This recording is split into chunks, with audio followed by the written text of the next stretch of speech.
This is Teachers Talk Radio, and you are listening live. Today we are going meta and talking about talking. How can we make the most of student talk in the classroom? How can we make the most of teacher talk in the classroom? How can we use talk in order to promote thinking?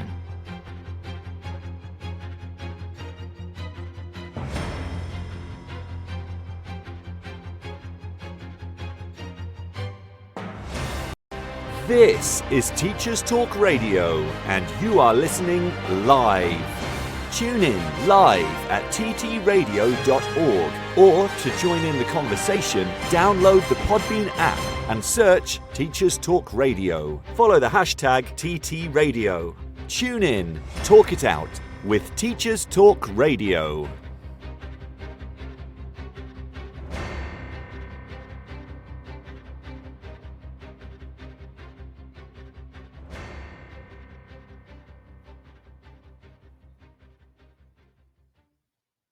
A very good morning to you. Today is Saturday, the 10th of June, 2023. We have had our first text in already. Connor has texted in to say good morning. Good morning to you. Always happy to hear from you guys as we sit together for breakfast in the morning. So if you are listening on the Podbean app right now, you are free to text in via the app. If you're not, if you are listening to us elsewhere, or you are listening to us on the replay, so it is not 9:01 on Saturday the 10th of June 2023, you can have your voice heard by tweeting us. I am at Mr. D Lester, MRDLESTER, all one word. Or the official Teachers Talk Radio account. We will always be happy to hear what you have to say. Because like I said before, the topics that I choose for my show and that all of us on Teacher Talk Radio choose for our shows are things that interest us. And so these interests are not going away. And so while the stuff that we talk about might not be evergreen content, it might be that we are reacting to things in the news, we are reacting to what's happening right up to date in the world of teaching. Most of the stuff that we talk about will be talked about forever because we know that in teaching things come around in cycles. We know that things get repeated, and so we are always happy to hear your thoughts. Which, interestingly, and so thank you, Connor, for prompting this already. Interestingly, is something I'm going to come back to later on today when we do our talk about talking. I don't know about for everybody else, but for me, this has been the longest first week back after a holiday that I can remember. I can't believe that we've only been back to school for a week. I cannot believe that the first day back was in fact only 5 days ago. It has been a jam-packed week. For us, we had the GCSE and Spanish A-levels, the Spanish GCSE and A-levels, that's the way around I want to say it. This week we had our GCSE on Tuesday, and then the first A-level paper on Wednesday.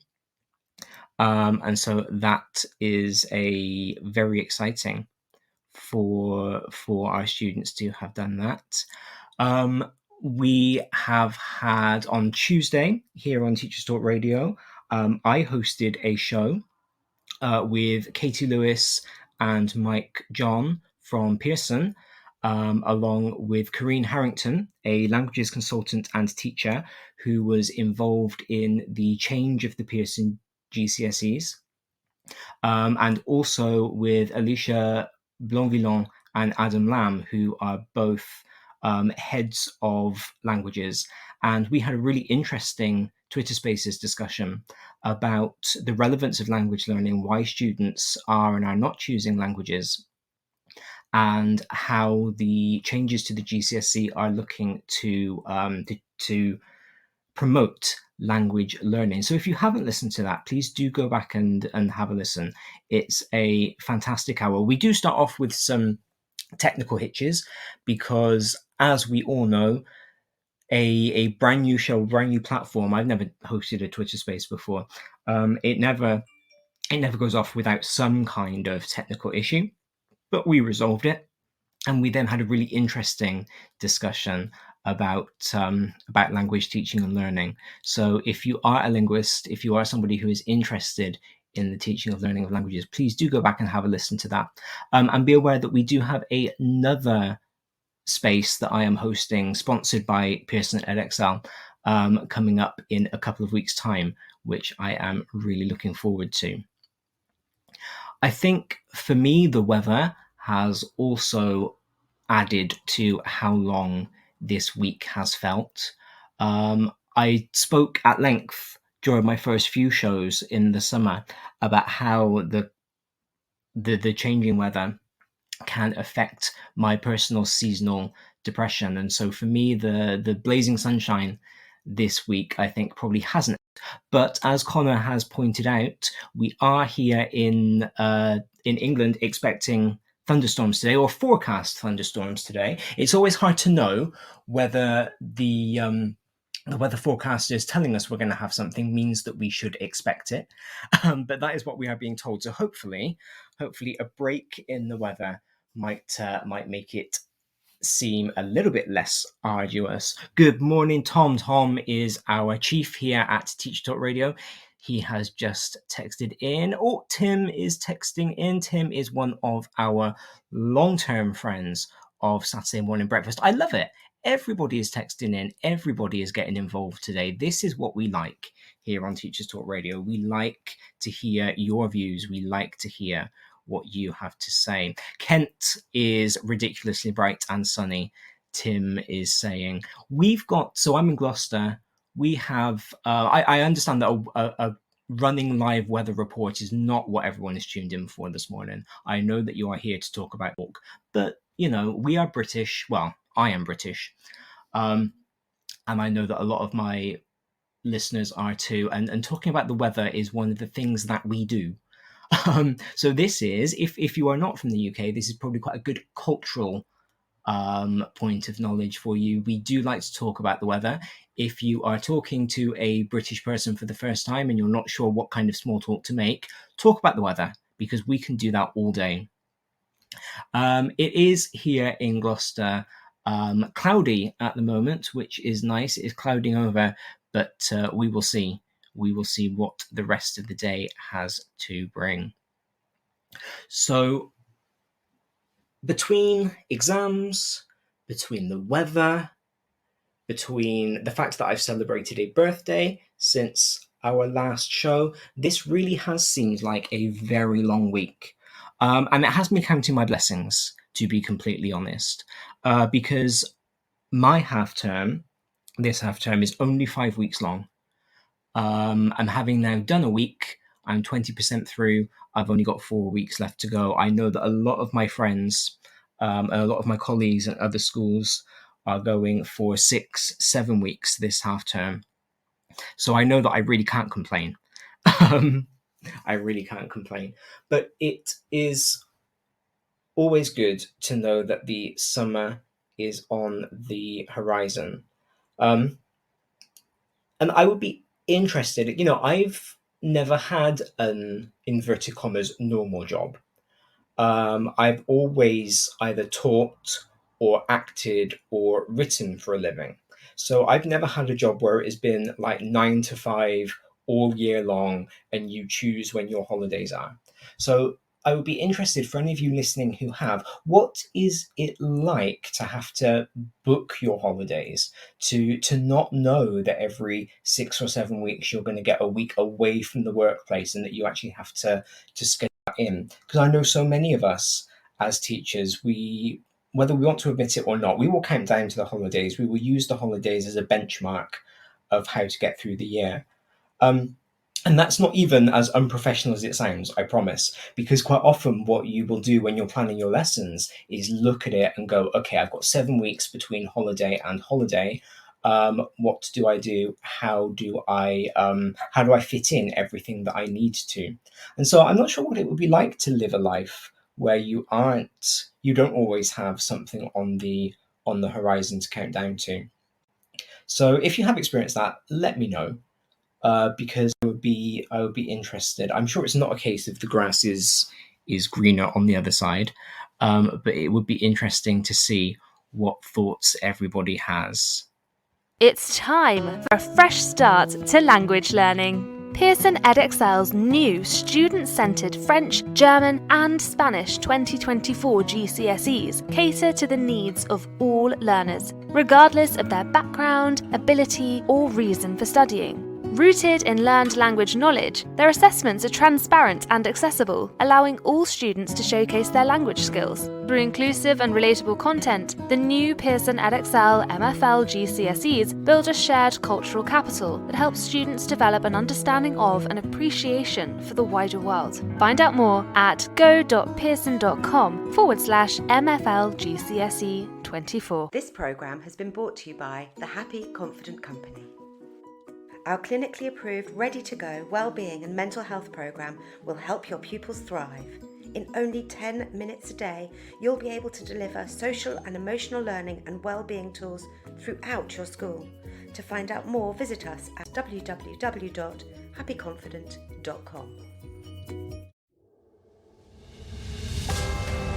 This is Teachers Talk Radio, and this is Teachers Talk Radio News.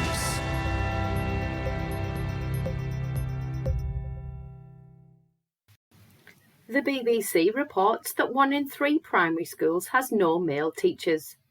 The study by the Warwick Business School says the proportion of schools without a male classroom teacher has increased in the last 12 months. The report's author, Dr. Joshua Fullard, said this lack of male teachers was bad for pupils. Dr. Fullard is Assistant Professor of Behavioural Science at Warwick Business School. He went on to say that there is a large body of research that shows students benefit from being educated by a teacher with certain similarities to them. The report also found that schools in special measures are less likely to have a male classroom teacher. In total, the report found that 24.3% of all state schools in England had no male classroom teachers.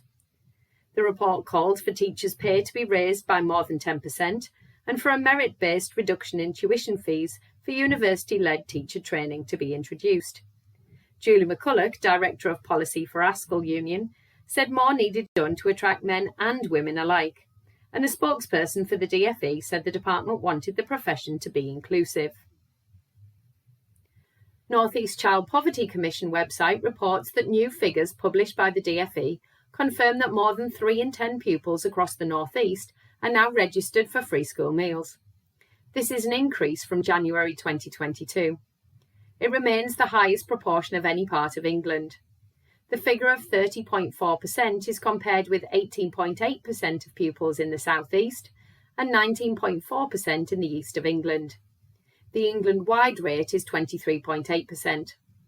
All regions have seen a significant increase in the number and share of children eligible for free school meals over the last 7 years.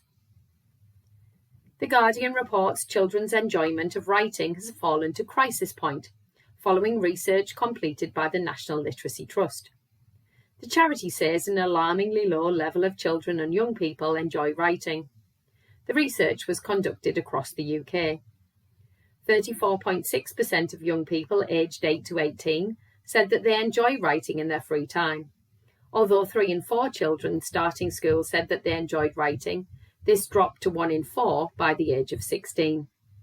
The Children's and Young People's Writing Report is drawn from over 70,000 responses from children to the charity's annual literacy survey. The number of children who say they enjoy writing in their free time has dropped by 12.2% in the 13 years since the survey began. Young people do report that they write to improve mental health and well-being and to support causes or issues they care about. Full details can be found on the National Literacy Trust website. Finally, Microsoft News reports that Taiwan has made the move to use generative artificial intelligence, or AI, to help students learn English. Teachers in the country often report that students read and write better than they speak English, as shyness and a lack of practice can hinder oral communication. A new chatbot has been funded by Taiwan's Ministry of Education to help pupils get the practice they need. The Coolie bot allows pupils to speak person to AI and build up conversation on preset topics. It also assesses punctuation, accuracy and fluency. Taiwan has set a goal of becoming bilingual in Chinese and English by 2030. This has been your Teachers Talk Radio News with Joe Fox. This is 2 Minute Tech with Steve Woods, your tech briefing on Teachers Talk Radio. Hello, this week I'm going to ask you a question. Do you use presentation software to help you deliver your lessons? 99% of you will be saying yes at this point. Have you ever considered how many presentations the average pupil in your school sees in a day, in a week, or even in their entire school life? Considering a typical secondary education, with a bit of rough maths, over a week with 5 lessons a day, there's potential to see 25 presentations. That's 100 presentations in just 4 weeks. I've left out any additional presentations like assemblies and visitors, etc. Working on a 38-week year, that's a whopping 950 presentations a year. That's a lot of presentations. Now, let's throw in some schools have a standardized slide theme and set layouts. Now we have 950 exactly the same lesson beginnings. I'm not saying this is a bad thing, but do we really know what experience a pupil gets through a typical week in school? Are they being engaged, or are they being presented with the same visual stimulus day in, day out, simply causing them to fly below the radar? If you're like me, you're now thinking, how do I make my presentation stand out? Is there a presentation software out there that's better than all the rest? In my humble opinion, this is like the visualizer versus HD webcam argument. What works for some does not work for others because all subjects are not the same, which is a good thing, don't get me wrong, but please bear in mind that what works for one teacher may not work for another. A search for free presentation software returns no less than 24 apps I recognise. Some are interactive like Mentimeter, others have more dynamic transitions like Prezi. Most also have additional features and add-ons you can purchase. I know what you're saying, come on Steve, which is the best though? Well, the answer is simple, but I've run out of time, so I'll have to tell you next week. In the meantime, please consider the number of presentations a typical pupil is subjected to in your school. Does this need to change, or does it work? And how do you know? Do you have a preferred presentation software, and what are the features that make it stand out for you? Let us know at TT Radio Official. I'm Steve Woods, and that was 2 Minute Tech. 2 Minute Tech with Steve Woods, your tech briefing on Teachers Talk Radio. And this is exactly why I need to listen to the news before the show starts instead of hearing it live along with you all, because I've got so much to say on everything that Joe and Steve talked about today. Let's start with the lack of male primary school teachers. As many of you know, while I now work in secondary, I trained in primary. I spent 5 years as a primary school teacher. I was head of PMFL, Primary Modern Foreign Languages, and I was class teacher for year 4 and year 6 over that time. We were at that time in that school, we were 2 men and 1 male TA. I believe the school now has a male head teacher. But don't quote me on that because that might have changed since the last time I went along for a visit. And I think during my practice, so I did a B.Ed, which meant that we did school practice in each of the 3 years. I think across the 3 years, I went to 4 different schools. And I believe I only worked with 2 male teachers in that time. So 2 of the 4 schools that I went to had a male teacher. I'm not going to comment on the research that talks about children learning better when they see themselves represented in school, because of course that doesn't just boil down to gender binary teachers. We've then got issues of considerations of race and of the gender spectrum and of sexuality and all sorts of things that that we need to take into consideration when we are talking about having a diverse and representative workforce. But in terms of the gender breakdown, I think one of the largest issues at play comes down to career progression in education. Because it's not easy to progress your career as a teacher. I've realized this in my own career. I have no designs of being a head of department. I have no desire to be an assistant head, a deputy head, a head teacher. Not at all. My mum, in fact, told me the other day that when I did my training, her vision for me was that I would become a head teacher. But I know that that is absolutely not right for me. I do not have the right skill set in order to be a head. And so for me, just within school, there is in fact no career progression because I am a teacher, I'm a class teacher. I teach through to A level, so I know that there are some colleagues out there who believe that progressing through the different stages of education is akin to career progression. So I'm already at the top of that. I've gone through threshold, so I am at the top of my pay scale. The advanced skills teacher program no longer exists. And so I'm starting to have to look outside of school in order to find things to help me to progress my career.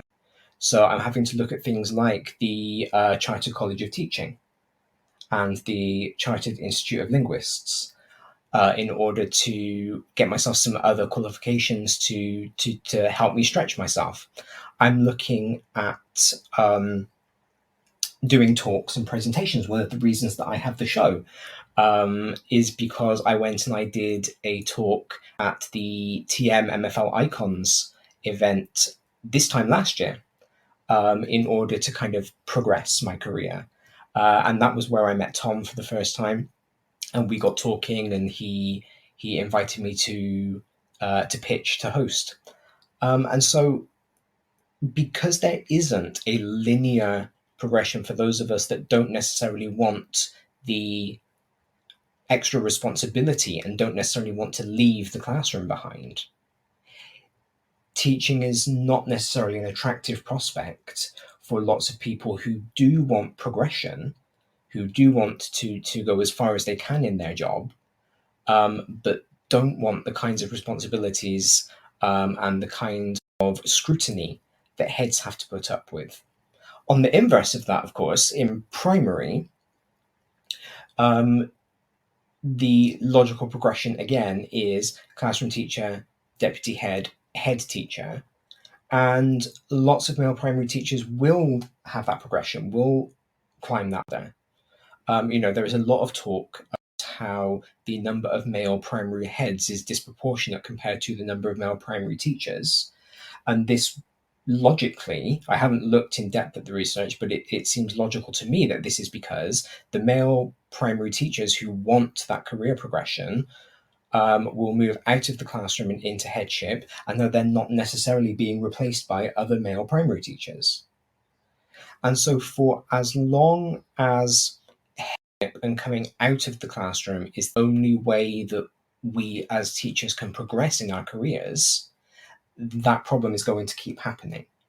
Whereas I think if we looked at alternative progression routes, if we looked at different ways that those of us who have been in the classroom for a long time, those of us that have the skills, the experience, that do the courses, and that can be recognized, then perhaps we might get more people in general staying in the classroom instead of moving into leadership and management positions that they might not necessarily want to do, but feel they have to because that's the progression. And we might get them to stay in the classroom and do alternative things. Quite what that progression looks like, I don't know, because once again, it's something else that would probably require a small scale change to the system, but certainly a change to the system. I don't have the answer to that. But I will be honest, I was gutted when I learned that the AST, the Advanced Skills Teacher program, was stopped, because for me that was something that was that was on my list, that was something that I wanted to do. The other thing, I think, the other reason that we don't see so many primary school teachers is because there is still a gendered understanding of many, many progressions. in England, and primary teaching is one of them. Primary teaching is still believed to be a female-centered profession. And of course, I mentioned last week on the show when we were talking about the filler word like, that kind of internalized misogyny that can quite often come along when people are talking about how they hate the filler word like. And there is again that idea that men are not necessarily attracted to professions that are seen as female dominated, or that there is a pressure for men not to go into female dominated professions. And that's, I suppose, one of the things that we need to work on as we strive for better gender equality. We need to make sure that there is equality in perception of job roles. And so we're not just fighting for women can do the same jobs as men, but we're also fighting for men can do the same jobs as women, and creating that very level, very even playing field. That's just my thoughts on that. I went through a very quick cycling of emotions when Joe talked about the chatbots in Taiwan helping children to practice their English. Because my first thought, as somebody who has worked as an assistant, was that's going to put people out of a job. Because for many language assistants, the practicing conversation is the core of their job. It's what they do. It's why they're in school. And so if that's being automated, that can take that away. My other thought was that the chatbot cannot necessarily correct the student as they are talking. It will probably listen and give feedback, but not in the same way that a person can. It might not be able to, depending, of course, on the quality of the AI, because I have heard some AI voices which are remarkable, but it might not be able to correct the pronunciation in the same way. It might not be able to assimilate the content of what the student is saying to see whether it actually makes sense. There are all sorts of things that when we start trying to make technology do something that is innately human, like speech, like understanding, we're kind of stripping away some of the layers that is not necessarily in the best interests of the pupil. However, any chance to talk is good. Any chance to practice speaking your foreign language is good. When I start talking to my students about practicing for their speaking exams in French, in Japanese, in German, in Mandarin, whatever language it happens to be that I'm teaching at the time, I will tell them to talk to posters in their room.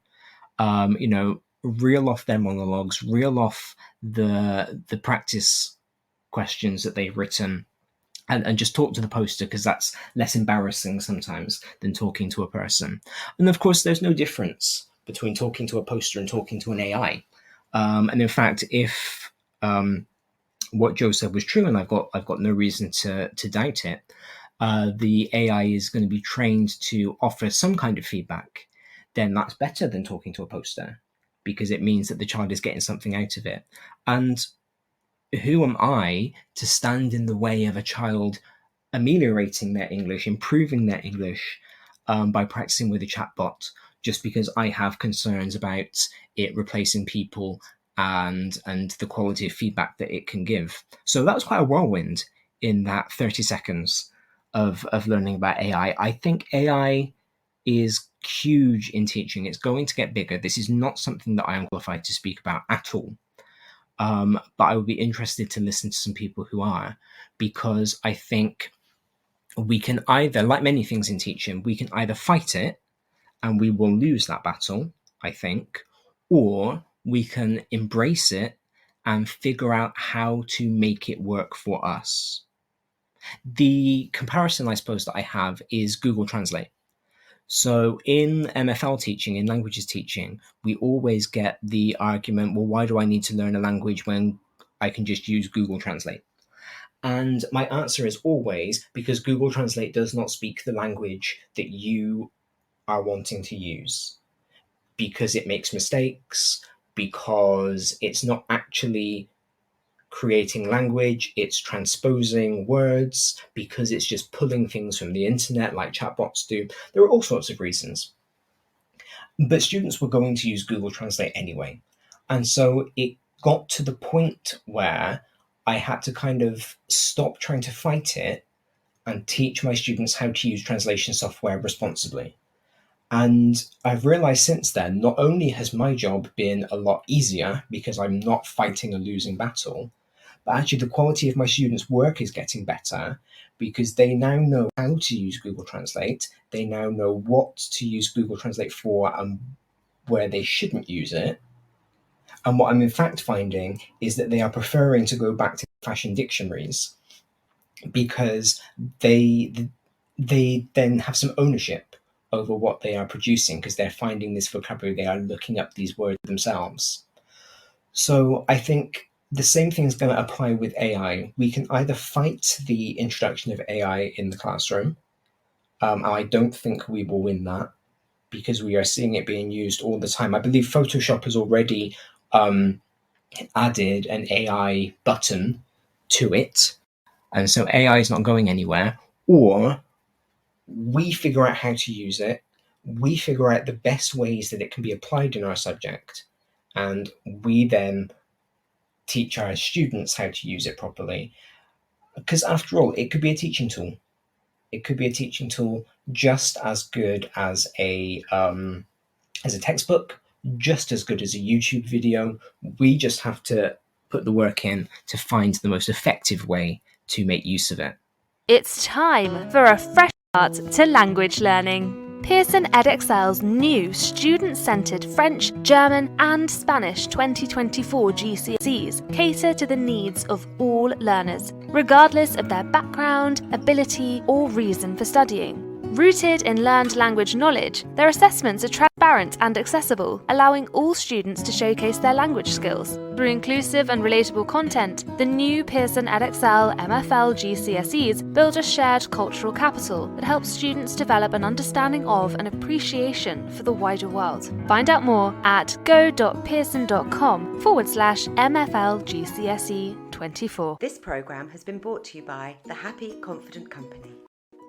Our clinically approved, ready-to-go wellbeing and mental health programme will help your pupils thrive. In only 10 minutes a day, you'll be able to deliver social and emotional learning and wellbeing tools throughout your school. To find out more, visit us at www.happyconfident.com. Okay, I learned a new acronym this week because that's exactly what education needs, is a brand new acronym. And the acronym that I learned was RHINO, RHINO, RHINO. And it was used to mean really here in name only. So it's those children, as Steve was saying in the 2-minute tech about when they start switching off because all of the presentation software looks the same, all of the lessons look the same. It's the children who are there but not there. The children who are there to be ticked off on the register but are not actually getting anything out of the lesson. I quite liked that acronym. I thought that was quite amusing. I would never call a child a rhino, of course, but I know that I've been one. I know that I was one back in my own lessons. I remember switching off during PE lessons at school because I wasn't a fan. I remember switching off quite often during maths lessons because it wasn't my favourite subject in the world. I have been one at training on CPD courses. I'm sure we've all sat there during inset where there is a speaker hired in to talk to the entire school and is talking about something that really doesn't have any relevance to your subject, so you switch off, or you scroll your phone under the table, or you start planning your next lesson, and doing everything that we try and get our students not to do. And then I kind of learned that related to the rhino, there are parrots. And the parrot isn't an acronym. I think the person that I was talking to was just riffing on the animal theme. We've got the rhinos, who are really here in name only, so are sitting there not really taking anything in, not engaging. And then we've got the parrots, who are engaging, but are engaging just by repeating back what you said, like a parrot can do. So they haven't actually processed anything in the lesson. They haven't actually learned anything. It's a proxy for learning. It's something that looks like learning but isn't. And you go away as a teacher thinking, yep, fantastic. Polly learned the Pythagorean theorem. Excellent. The next lesson, Polly comes in. You say, we are reviewing Pythagoras' theorem, and Polly has no idea what you're talking about. It's brand new to her. She has never seen it before in her life. And that, again, is because she wasn't paying attention. She wasn't assimilating what she was being taught. She was just parroting back what you as the teacher had said. And then, of course, we have the ones who are actually engaged. Because as much as children get a bad rep all across the media, we do have those children who are not very engaged. And I got to thinking about why we have this, about why we have the rhinos, why we have the parrots, kind of what's going on. I think it kind of does boil down to what Steve was saying. It's this idea that they don't necessarily have to engage. And even things that we get the students to do that we think are going to engage them quite often don't. Because if we get them to do, for example, a think, pair, share, that is quite often just parroting, even if they are just parroting back their own thoughts. Because unless when they are sharing in their pair, they are talking through the thought process and building on what they've said, that actually is no better than had we just asked them to raise their hands. Because they are still just parroting back their own thoughts. So then, as I was thinking about that, I was thinking about what can we actually do? What should we actually be doing to get our students engaged and to make sure that they are meaningfully, actively engaged? I came across a reel, which was an American college professor. I don't know who he is. I don't know what subject he was teaching, but he was talking about writing. And he was talking about how writers write in order to get their audience to change their thinking about something. And I quite liked that. I thought about that in terms of my doctoral studies, in terms of all the papers that I've been reading this week, because I've got an essay due in 10 days. And how those people, the ones who have done the research, who have published the research, are doing so in order to get me to change my mind. But in writing my essay, I'm not necessarily trying to get my professor to change his mind because he's more knowledgeable about this stuff than I am.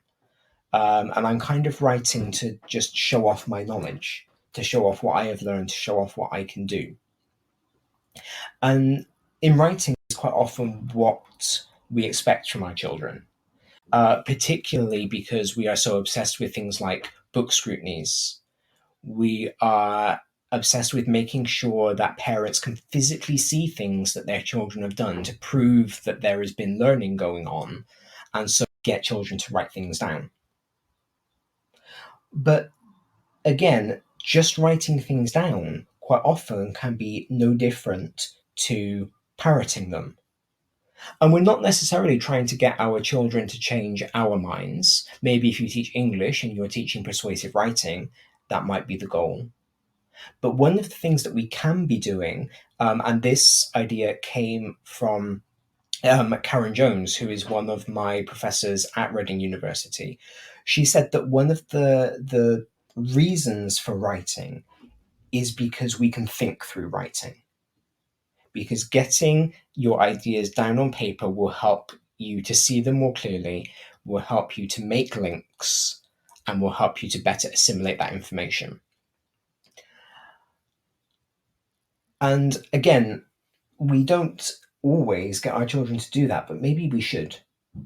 Maybe we should be getting them through writing to consider their own understanding of what we've just told them, to their own knowledge of the topic at hand, instead of just blithely doing an activity so that we have got something to show off to parents, senior leaders, Ofsted inspectors, whoever it might be. And then I got to thinking, why is that just through writing? I've talked before on the show about how I trained as a social constructivist. I believe that knowledge is socially constructed. So I started wondering whether talking can do the same thing, whether actual, purposeful, meaningful talk, instead of parroting, can also improve knowledge and understanding, because surely that is what is at the root of social constructivism, is this idea that by talking to other people, you get their ideas, you process your own, and you get stuff figured out. So that led me down a bit of a rabbit hole. And I wound up on the University of Cambridge website, where I came across this concept of dialogic teaching. And according to Cambridge, dialogic teaching is using talk most effectively for carrying out teaching and learning. It involves an ongoing conversation between teacher and students, not just teacher presentation. So it's not just standing up there with PowerPoint, with Prezi, with Explain Everything, whatever presentation software you might be using, and talking at your class. It's about getting your children involved in a conversation. It can be used for elicitation, so for getting common sense perspectives, for figuring out what they already know. It can be used to engage ideas, and it can be used to overcome misunderstandings. And the idea behind it, according to Cambridge University's Faculty of Education, is that when children are provided the opportunity to contribute to a meaningful extended dialogue, they can explore the limits of their knowledge and understanding. They can find where their limit of understanding is, and that way they can figure out how to go beyond it. They can figure out how much they know and then learn what needs to come next so that they are actually learning. And at the same time, they're practicing different ways of using language as a tool for knowledge construction and as a tool for convincing people. So by engaging students in dialogue instead of a monologue with the odd answered question and then sending them off to do an activity, teachers are able to explain ideas clearly, clarify the point and the purpose of what the children are learning, and we know that children need to know why they are learning something in order for it to make sense. They model effective ways of using language, and we can help our students grasp new ways of describing phenomena. Because what we can do is talk for modeling. We can model high quality writing, even in speech. We know that how we speak and how we write aren't always the same thing, but we can model the kind of writing that we want our children to do by speaking it, by getting them used to it, by making it natural for them to use, and then they can transfer that over.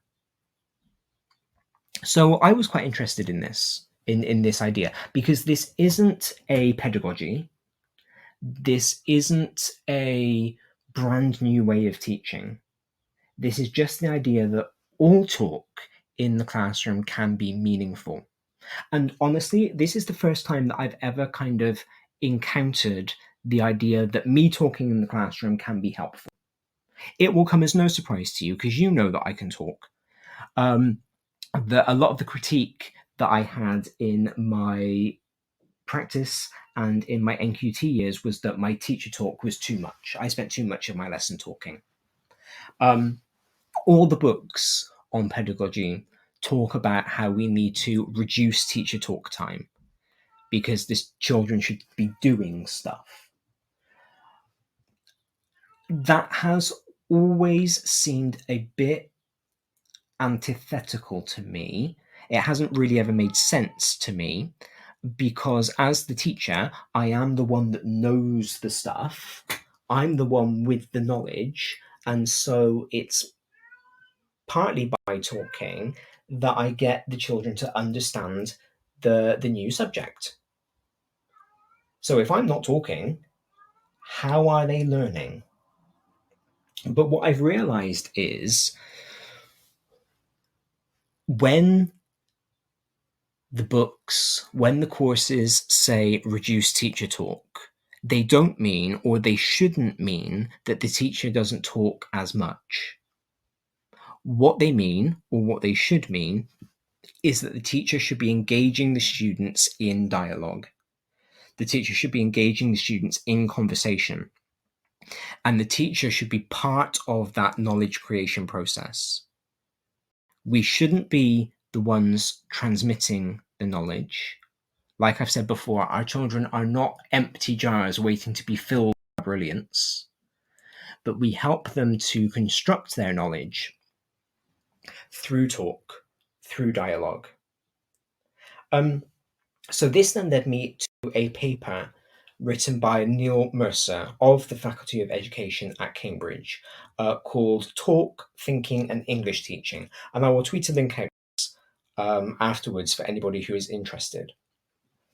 And while this is based around English teaching, I read it as somebody who teaches English but also teaches classics and modern languages. And I thought there's a lot in this paper that is interesting, that is relevant, that is transferable. And I think that regardless of what subject we teach, there is a lot in this idea of dialogic teaching, dialogic learning, that we can take into our classrooms, that we can use to engage our students, so that we no longer have rhinos who are just there flying under the radar, and we no longer have parrots who are tricking us into thinking that they know the right answer because they can repeat things back to us, but are in fact engaged with what we're talking about and in fact do learn what we're talking about. And we have more actual learners. I can't think of a good animal. The person that I was talking to didn't have an animal for the children who are actually engaged. So again, if you've got one so that we can finish off our analogy, I would appreciate that. But Mercer's paper is really interesting to me because there are some amazing points that he makes all the way through that I kind of wanted to share with you today. So he starts by talking about, or writing about, why talk is important to children. And he says, talk of the right quality promotes the development of children's reasoning, conceptual understanding, and reading comprehension. He says many children do not get a rich enough experience of spoken language outside school for this development to be assured. Now, interestingly, I was reading an article this morning, one of the ones that made me quite angry because it was blaming lockdown for all the things that are going wrong in the world. And it was talking about how a student came back to school after lockdown and started to cry during a lesson because he had forgotten how to write. He had forgotten that physical process of writing. And that made me think about what our children do outside of school and the exposure that they do get. And it made me wonder how many of our children actually do have conversations with people outside of school. Or how often they are just watching things on YouTube, scrolling through their social media, playing games, even imaginative play with very young children is not necessarily conversational, it's more transactional. And so I think Mercer does have a point here when he says that lots of children quite often outside of school don't engage in meaningful conversation. And that's not always down to the adult influences. That's not down to parents not engaging them necessarily. It's down to the fact that children might not want to have conversations with people in their free time. You know, children don't see talking as a valuable use of their free time. They want to play, they want to watch, they want to scroll, they want to do whatever it is they're going to do. And so it is the school that is kind of responsible for providing this environment of learning how to have a conversation and learning all of those conversational conventions that they might not be getting outside of school, learning about turn taking, learning about seizing and holding the floor, learning about power language, learning about verbal fillers, which ones are appropriate to use in what kind of context. All of those things that lots of people take for granted because we forget that we learned them, but we did learn them. They're not natural, they had to be taught to us. And it's one of those kind of life skills things that we can work into our teaching regardless of what subject we teach. So Mercer says children do not just need experience of speaking and listening in school. They need to expressly taught the relevant functional skills, how to use talk to construct arguments, jointly solve problems, and comprehend texts. And this got me thinking particularly about constructing arguments. And the idea that we write in order to change somebody's mind. Because it got me thinking about how scary writing is as a process, particularly when children switch over from writing in pencil to writing in pen. Because when you've written something down, it's there, it's permanent. And even when you write something in pencil, you rub it out, but the indentations in the paper are still there. And I think quite often putting something down in writing can be scary because of that permanence. And I wonder whether it's why people so often prefer to type than to write. Because when you type something and then you delete it, it's gone. And when you say something, it's gone immediately. It's one of the things we notice in MFL that scares children about speaking the foreign language, because they feel that there is an immediate judgment of what they say. But the impermanence of language can also make it a lot less scary for the children. Because if they try and construct an argument in speaking and they get something wrong, they can be corrected and they'll internalize that correction, but then there is no evidence of the mistake. And we know that people don't like to be judged negatively. We know that people don't like to feel like they have made mistakes. And so if there is no evidence of it because the words are not being recorded, then the child might be more prepared to take risks and to try new things out and to be corrected. And that then can be transferred into writing. So if we get them to talk through things first, to construct their arguments in speech, maybe do a spider diagram, maybe do a mind map, maybe do a bullet pointed list of things they want to say, then they construct their argument in speech, and then if they have to, they put it down on paper. That might make the whole process a little bit less scary for them. Mercer says children learn most from talks in class when the teacher develops children's reflective awareness of how to talk and work together. Because again, particularly for young children, that is not natural. Children always know how to be cooperative. And I've seen this with my GCSE French class this year. I'm trying to use role-playing games to promote them speaking French and to get them engaged. And all of the game scenarios that I've used with them so far start off being cooperative. And the idea is that they work together in order to uncover the language points that I need them to learn in order to progress through the game. But what I've noticed, and something that I need to spend part of the summer thinking about, is that they will very naturally turn against each other in the game. they will take my scenario of cooperation and turn it into something very individualized, very independent, where they are then fighting against each other. So even up to the age of 15, 16, the idea of cooperative work is not naturally ingrained in many children.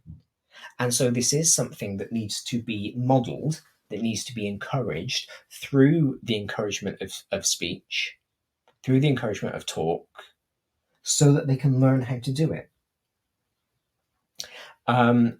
Teacher encourages children to express tentative ideas. So we get them to think about the fact that you don't need to have a full-blown idea with a beginning, a middle, and end, a point, evidence, conclusion, before you start to express it, because quite often it can be in expressing the idea that the rest of it comes to you. How many times have we done that? How many times did we do that at uni? How many times have we done that on a lesson plan, where you start writing something and you're not really sure what you're saying, but as you are writing it, the idea comes and it just starts to flow and it's more natural. Again, that's not something that children like to do, because children don't like to be corrected. They don't necessarily like to be prompted. They like to get it right. So the idea of giving a tentative explanation is quite scary.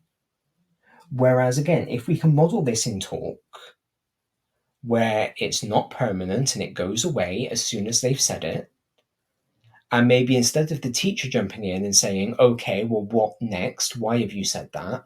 Somebody else in the class can add an idea. That promotes the cooperative learning, and it gets them to understand that it is through the exploration of an idea that you come to a conclusion, that you don't necessarily need to have a conclusion when you start, because you will find that through analyzing your data, through thinking about other people's ideas, through building your knowledge as community. Teacher models good talk skills in whole class discussion, because again, like I've said, children do not always have good modeling of discussion. Let's be honest, adults don't always have good modeling of discussion. If you look at question time, if you look at government procedures that are televised, discussion doesn't always happen. It quite often boils down to arguments and mudslinging and point scoring. And so we need to teach our children how to properly discuss things, how to respectfully disagree with people, how two people can be perfectly and equally convicted of their ideas, of their arguments, and still get on with each other. That is something that is really important for children to learn. The teacher can scaffold group work, but should stay out of it. So in group discussion, the teacher should be there, if possible, in order to make sure the children stay on task and they don't start talking about TikTok videos they've seen. But the teacher doesn't get involved because the children need to construct their knowledge. And I suppose if the teacher does need to get involved in order to correct a misconception, then the important thing there is to model how you do that as knowledge construction, and deliberately creating tasks that will get the children thinking together, deliberately promoting collaborative work. Again, instead of just group work that doesn't necessarily need to be collaborative, if you give your children group work that could be done just as easily on their own, and you're only doing it in a group because you feel they should be doing some group work, that's not really group work. That's just getting them to do an independent activity with their friends. So think very clearly about why we are using group work, about what we are trying to get it to promote. And if your idea does not need group work, that doesn't necessarily mean that you go, oh, okay, so this is an independent activity, not a group activity. You just think about what you can do in order to get the children to think together as a group. Now, as teachers, we are very aware that some children lack the experience and the skills in having conversation, having dialogue, in thinking through talking. But we don't always teach them how to do that. And I've been guilty of saying, oh, such and such student doesn't know how to do a very basic task that should be common sense. And what I do about it is I complain instead of showing the student how to do it. When in fact, as the teacher, that is my job. As their French teacher, it might not be my responsibility to teach them the difference between there, and there in English. But actually, if they don't know it, and it becomes evident in my lesson that they don't know it, then I do have that responsibility to teach it to them.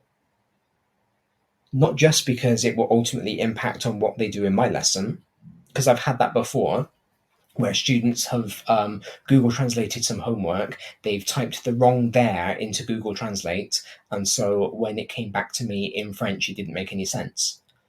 And it took me ages to figure out what they were trying to say. So it does have an impact on my lesson, but more importantly, it's a life thing that they need to know how to do. So if we do start to teach things that we feel they should already know, but they don't, then we are in fact improving their all-round quality of education. Now, let's be honest, when we do teach talk, in whatever subject we do, we tend to teach presentation skills. We tend to teach them how to do what we do all the time, standing up in front of their classmates with a PowerPoint talking about something. And presentation skills are very important. The research skills that go along with it, the ability to speak in public, the ability to hold attention, to hold an audience, those are all very important skills, but they're not the only talk skills. And so if we focus on presentational talk and not exploratory talk, children come to believe that the only time they should be speaking is when they have something presentational to say. The only time they should be speaking is when they have perfectly understood the concept of the lesson and they should explain their answer to a question.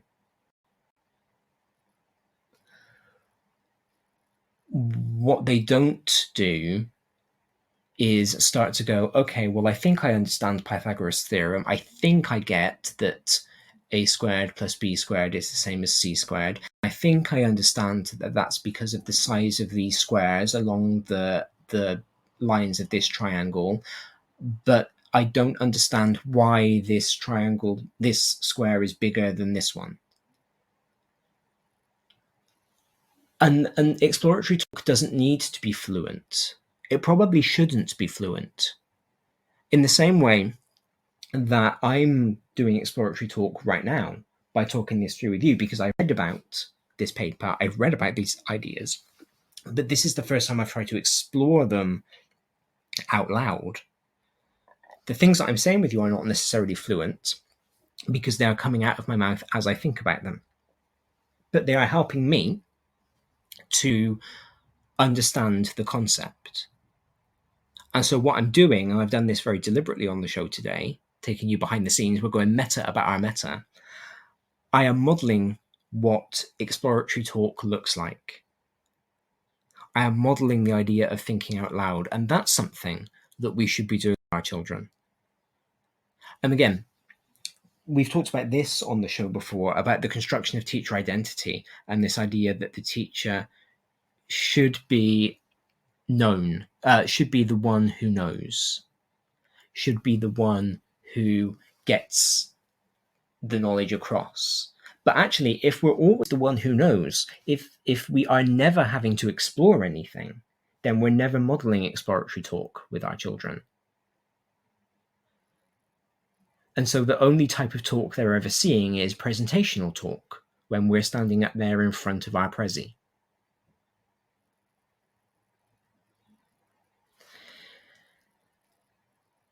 So teacher talk is largely dominated by closed questions, or what we think are open questions but aren't necessarily, because we are still anticipating a correct answer. And we don't ever really think about the talk that we're using in the classroom because we're told not to talk very much anyway. And so when you're being told not to do something, you don't really have the impetus to think about it. And so, like I've said, when we are told to reduce talk, I actually don't think that's necessary. I think what needs to be done is making sure that we are not being overly obsessed with presentational talk, but that we are engaging our students in exploratory talk, that we are engaging our students in the dialogue, and that we are part of that conversation with them. Research evidence, according to Mercer's paper, has shown that teachers who are aware of the importance of dialogic talk, who are aware of the importance of talk for learning, and use specific talk for learning strategies in their teaching, ultimately get better results. Now, I'm not a results-oriented teacher. I believe very much that results can only show you what a student was able to do for a specific exam paper on a specific day.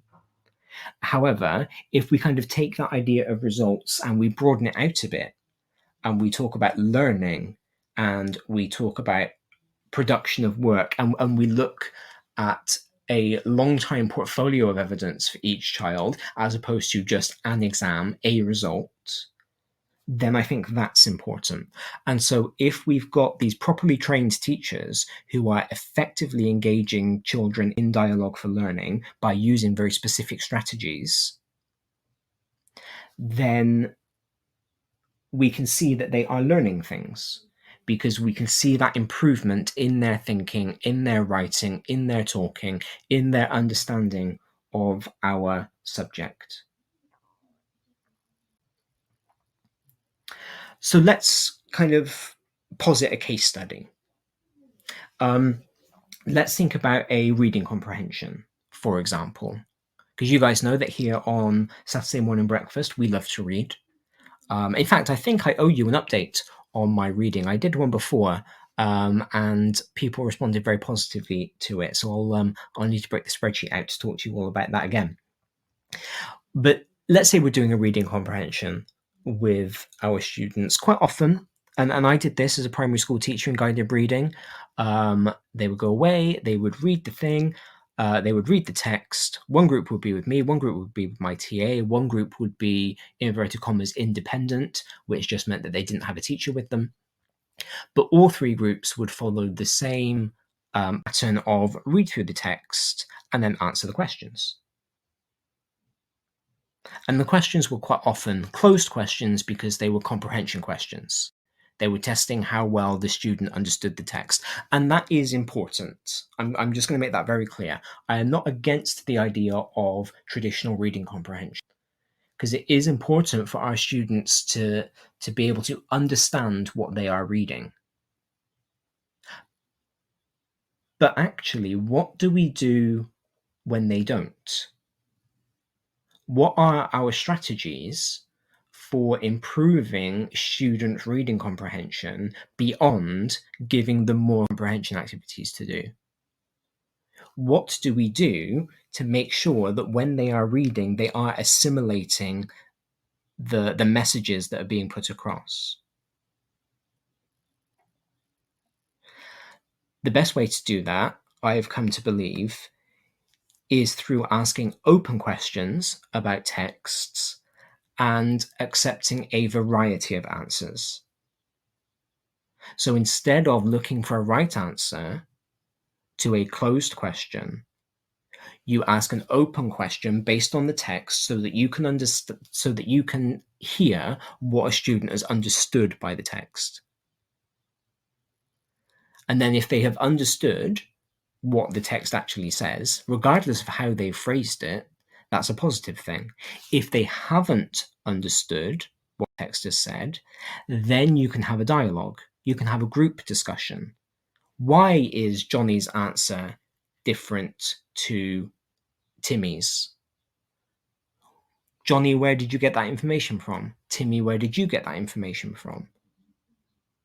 Everybody else, whose answer do you agree with? Why do you agree with it? and you can begin to build that knowledge together.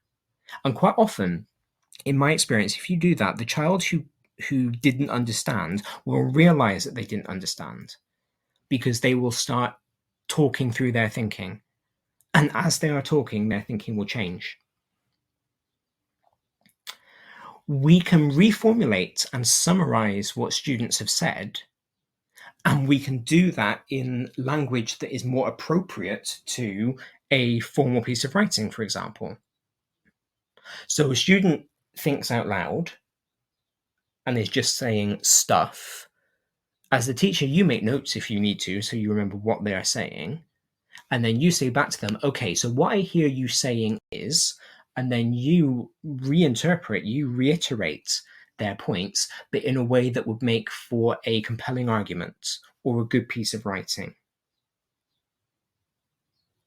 We can encourage thinking by asking the metacognitive questions. How did you know this? Why do you think that? What evidence do you have for this? And that in turn teaches them that it is important to have evidence, even for an opinion, that you can't just pluck things out of thin air and say it. It's not true just because you've said it. We need something to support that. We can also get them to respond to each other. And again, this is really, really important, because I think a lot of the interactions that children can have with each other these days are quite negative.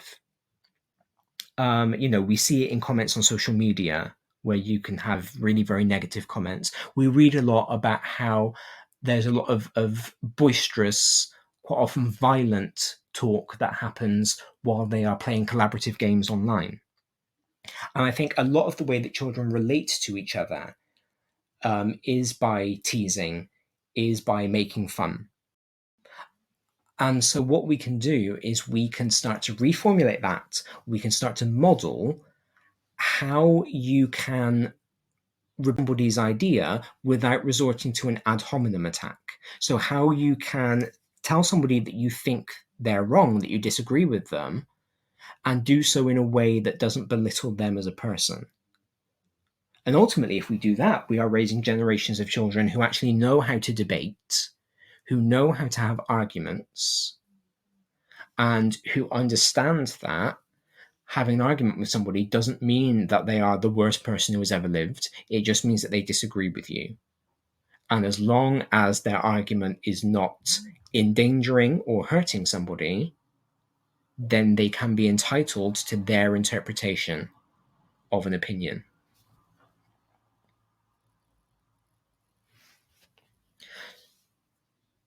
So those are a few ways that we can explore this kind of dialogic talk. Those are a few ways that we can kind of get our children engaged in talking. And I think quite often classroom talk is given a bad reputation. And I think quite often this is because, as I've talked about and as I've bemoaned before, we get so into this idea of children having to write things down, of there needing to be things in books, in jotters, in planners, in whatever, to prove that we've had a lesson. But in fact, quite often, just getting children to sit down, doing some circle time, kind of as it was back when I was a primary school teacher, and having a conversation can be just as important, can be even better at building knowledge than getting them to write something down in a book. And what actually are we there for as teachers? Are we there to justify our own existence, to justify our lessons by having them write something down, or are we there to improve knowledge? Because as far as I'm concerned, it's the latter. We are there to educate, we are there to teach. And so talking, purposeful, exploratory, directed talk is just as valuable as an activity, a written activity in a book, I think. Saeed has texted in, "Good morning to you. It's really nice to have you here." I don't know whether you are a regular listener, but I'm always glad to see names that I've not seen before. So it's good to have you pop up. Saeed texted in to say that the show has been interesting. I appreciate that. I think for me, one of the things, and again, this is probably why it's a good thing to have other people talk. One of the things that I love about Teachers Talk Radio is that we can listen to other ideas, we can listen to other methods of teaching, other pedagogies, things that we might not necessarily have thought about, because we do get so wrapped up in our own idea of what is good teaching based on what we do. And we can listen to other people speak and hear some other interesting ideas, hear some other things that that can and should be heard. So I've been thinking about what we as teachers need in order to do this better.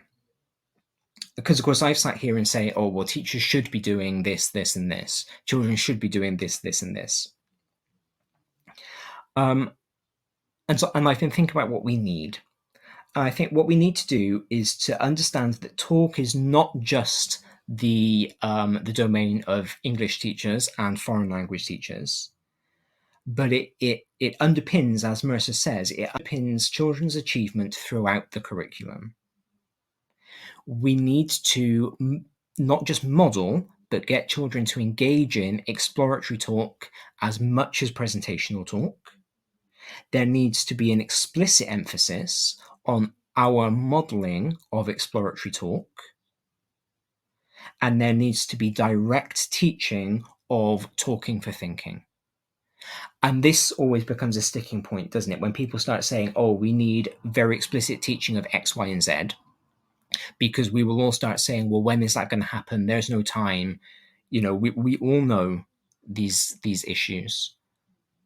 But this is where things like the PSHE curriculum can come in handy. Life skills, study skills, P4C, philosophy for children, tutor time. There was a discussion on Teacher Talk Radio the other day about whether forum time is in fact a waste of time. And it needn't be. If form tutors are given activities such as those we've talked about today that can help promote exploratory talk, then we could use form time for that. We can do it in our teaching by just slightly changing our model from presentational talk to exploratory. From I'm going to stand up in front of my whiteboard and talk at you, to I'm going to pull my chair up to the table and I'm going to talk with you. We're going to rearrange our furniture into a circle and we're going to have a chat before you go away and do your activity. So just small changes to how we do the teaching part of our lesson can lead to these big changes in bringing pedagogic discussion, pedagogic dialogue into our teaching. And I think at ITT level, at initial teacher training level, and in CPD level, we need teachers to have a better reflective understanding of how they personally use talk and the cognitive educational function of talk for children. We need to be mindful of the fact that actually we do teach children how to use talk, whether we are planning to do so or not. Every time we talk to a child, we are teaching them how it's okay to talk to somebody else. Everything we say to a child is assimilated, and then they go, oh, well, if my teacher said it's okay for me to say it that way, if my teacher treats me like this, it's okay for me to treat people like this. And so we need to be cognizant of the fact that while we might not be explicitly teaching talk, everything we say is a lesson, everything we say is internalized, and we need to reflect on that and make sure that we are using our talk in a positive, powerful way rather than a negative, powerful way. We need to think about the talk culture of our class. Again, I was thinking about this with my year 10s yesterday. My year 10 group is just boys, and they are a very laddie group of boys. And so there are things that I kind of give them leeway for.